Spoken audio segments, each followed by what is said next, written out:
بسم اللہ الرحمن الرحیم۔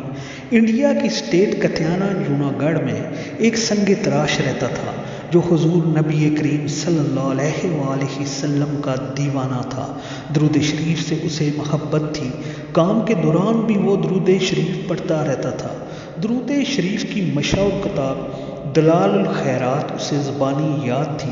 اس کا ایک معمول تھا، جب بھی کوئی پتھر تراشتا تو اس کا ایک باب پڑھتا۔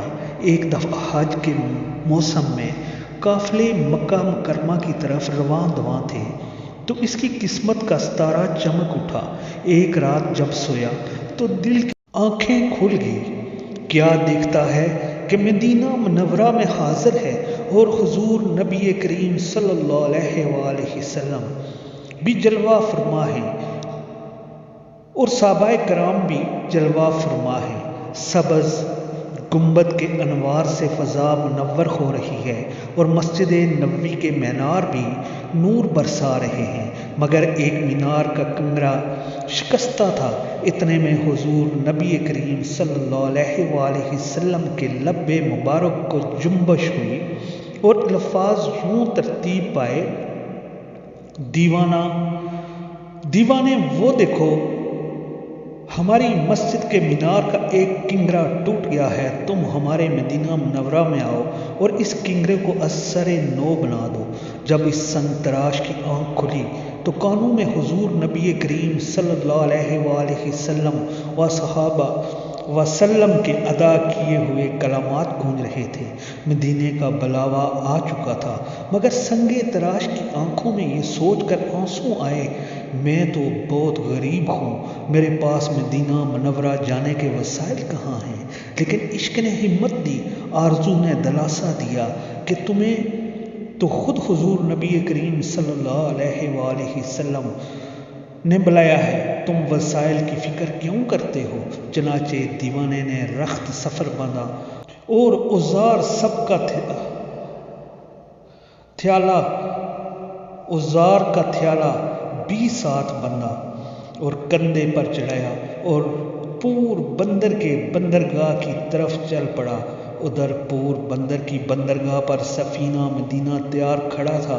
مسافر پورے ہو چکے تھے، مگر عجیب تماشا تھا کہ کپتان کی کوشش کے باوجود سفینہ چلنے کا نام نہ لیتا تھا۔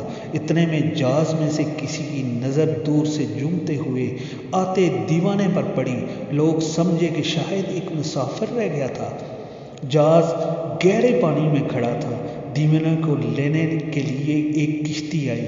دیوانہ اس کشتی کے ذریعے جہاز میں سوار ہو گیا۔ اس کے سوار ہوتے ہی جہاز جومتا ہوا مدینہ چل پڑا۔ نہ اس سے کسی نے ٹکٹ مانگا، نہ اس کے پاس تھا۔ بالآخر دیوانہ مدینہ منورہ پہنچ گیا۔